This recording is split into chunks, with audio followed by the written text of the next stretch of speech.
Sudan's army has deployed tanks and heavy artillery for a large-scale offensive in the capital, Khartoum. There are reports of heavy fighting in the city. The army says that it's attacking from all directions despite a ceasefire being in place.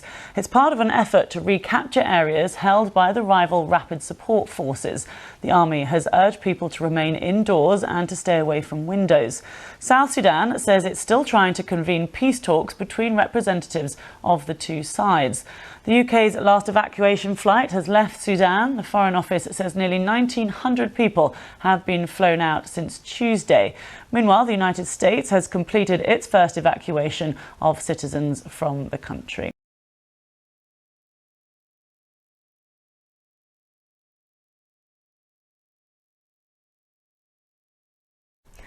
Now, Russia has launched another wave of missiles at Ukrainian cities in the early hours of the morning, the second pre-dawn attack in 3 days. The Ukrainian military said most of the missiles were intercepted by air defense systems, including over the capital, Kyiv. It comes as hours earlier there was another missile attack on the city of Pavlograd in the eastern Dnipro region. Russian military commentators said that the targets were warehouses storing military equipment for a Ukrainian counter-offensive. Local authorities say 34 civilians have been injured.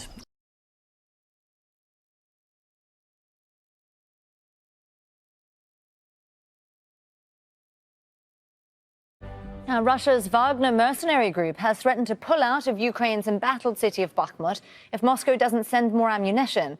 The head of the group, Yevgeny Prigozhin, says that without proper supplies, his troops will withdraw or die.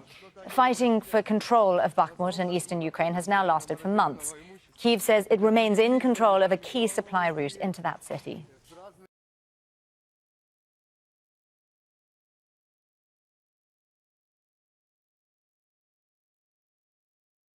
Tonight, a massive manhunt and an $80,000 reward offered for alleged mass murderer Francisco Oropesa, considered armed and dangerous. The FBI saying they have zero leads, just releasing these photos, issuing a public plea. The search intensifying on the ground and in the air.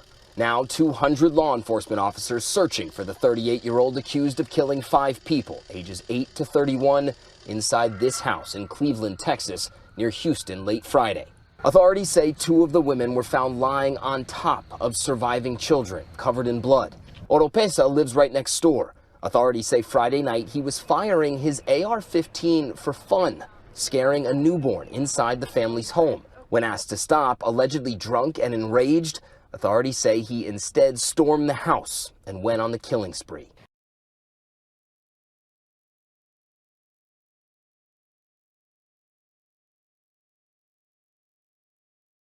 A tragic morning in the Indian city of Ludhiana.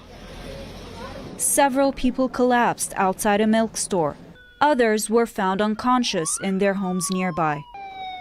Emergency service teams say people complained about headaches and a bad smell. Some had difficulties breathing.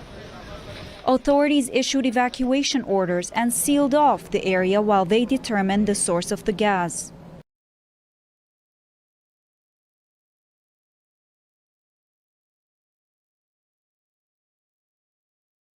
Tunisia's migrant crisis continues to reach new lows in recent weeks. On Friday, Tunisian Coast Guards announced that they had retrieved 43 bodies of migrants from national waters.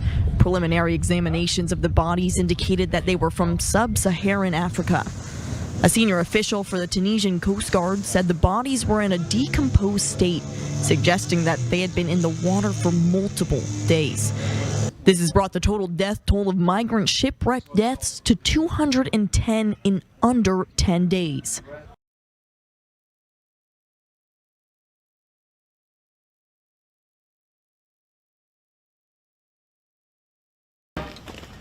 The German parliament has given the green light to the deployment of troops to Niger. 60 German soldiers will join a small EU mission set up last December with the aim of helping the country improve its logistics and infrastructure. The decision by Parliament in Berlin reinforces the continued commitment to a German presence in the Sahel region, despite the recent withdrawal from Mali.